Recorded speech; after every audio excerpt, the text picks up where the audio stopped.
નવી દિલ્હીના ભારત મંડપમ ખાતે ચાલી રહેલા ઇન્ડિયા એઆઈ ઇમ્પેક્ટ સમિટ 2026નો ત્રીજો દિવસ નીતિગત મંથન, વૈશ્વિક ભાગીદારી અને મોટી જાહેરાતોને નામે રહ્યો. સ્પેસ સ્કિલિંગ, સમાવેશન અને ઉદ્યોગ જેવા તમામ ક્ષેત્રોના એઆઈના ઉપયોગની સંભાવનાઓ પર ગંભીર ચર્ચા થઈ. ઇન્ડિયા એઆઈ ઇમ્પેક્ટ સમિટના ત્રીજા દિવસે શું રહ્યું ખાસ, જોઈએ આ રિપોર્ટમાં.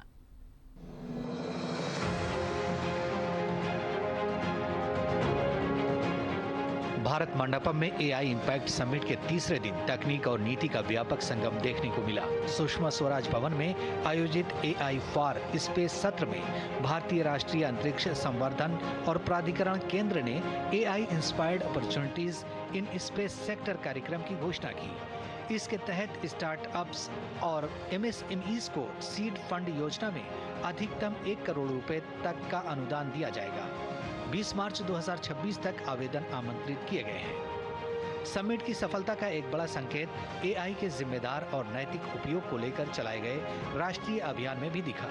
16 फरवरी से शुरू हुए इस अभियान के पहले ही दिन 2.5 लाख से अधिक लोगों ने प्रतिज्ञा ली, जिसके साथ भारत ने सर्वाधिक एआई जिम्मेदारी प्रतिज्ञा का गिनीज वर्ल्ड रिकॉर्ड भी दर्ज कराया.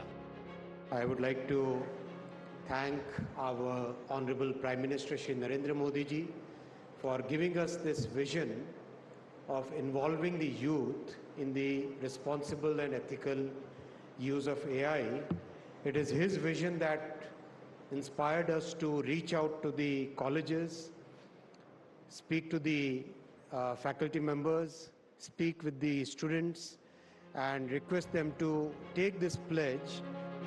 समिट को लेकर केंद्रीय शिक्षा मंत्री धर्मेंद्र प्रधान ने कहा कि ये प्रधानमंत्री नरेंद्र मोदी की दूरदृष्टि का ही परिणाम है कि हमारे देश ने समय से आधुनिक चीजों को अपनाया है. प्रधानमंत्री की दूरदृष्टि ये प्रतिफलित करती है कि हमारे देश को समय से आधुनिक चीजों को अपनाना है. एआई इम्पैक्ट समिट उसकी एक सफल प्रयोग है. जिस प्रकार से एआई की प्रगति हो रहा है, चंद दिनों में, कुछ महीनों के अंदर, 1-2 सालों के अंदर भारत एक नई ऊंचाई तक जाएगी. समिट में आयोजित रिसर्च सिंपोजियम में केंद्रीय इलेक्ट्रॉनिक्स और आईटी मंत्री अश्विनी वैष्णव ने युवाओं के उत्साह को प्रेरणादायक बताते हुए कहा कि एआई एक शक्तिशाली अवजार है और इसका उपयोग मानवता के हित में सुरक्षित रूप से होना चाहिए.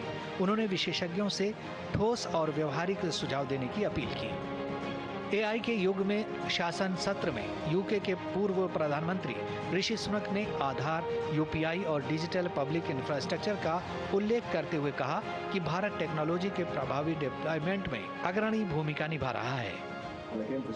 यहाँ डिजिटल पब्लिक इंफ्रास्ट्रक्चर, आधार, यूपीआई और फिर हाल में ही आयुष्मान भारत हेल्थ अकाउंट्स, मुझे लगता है कि इस पर ध्यान देने से भारत को डिप्लॉयमेंट और एडॉप्शन स्ट्रेटजी को आगे बढ़ाकर खुद को एक लीडर के तौर पर स्थापित करने में मदद मिली है. गूगल के सीईओ सुंदर पिचाई ने इंडिया अमेरिका एआई कनेक्ट पहल और नए एआई प्रोफेशनल सर्टिफिकेट कार्यक्रम की घोषणा की, जिससे स्किलिंग को नई गति मिलेगी. To take advantage of the opportunities this infrastructure creates, we must also invest in people and skilling, which is why we are announcing some of our most ambitious skilling programs yet. This includes a new Google AI professional certificate program to help people master AI in their work. तीसरे दिन की व्यापक भागीदारी और सकारात्मक प्रतिक्रियाओं से ये साफ है कि भारत एआई के क्षेत्र में न सिर्फ तकनीकी रूप से बल्कि नीतिगत और सामाजिक दृष्टि से भी नेतृत्व की दिशा में आगे बढ़ रहा है. Bureau report, DD news.